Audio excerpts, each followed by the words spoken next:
Hey guys, Monica here. Let's talk about some things that I always keep in my pantry.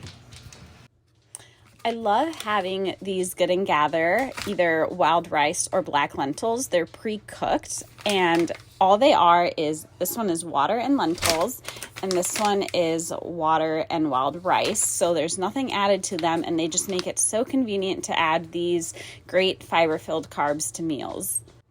Now, I do like to keep some bread.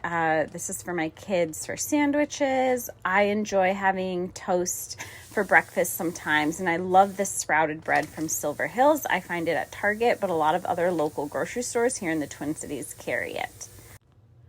All right, and you can see that I have a variety of protein powders. I love this vanilla whey. I have a plain flavored one that's not sweetened. And then I have this paleo chocolate protein powder. Love adding them to smoothies, making energy balls with them, and just a great way to get some extra protein. And I always keep bone broth, so it's great for soups. I actually like to cook my grains like rice in this and then add some good protein in there. Sometimes I'll just warm up a mug and have that. But Kettle and Fire is one of my favorites, so I always have this around. All right, and here's the bonus. I always have dark chocolate. So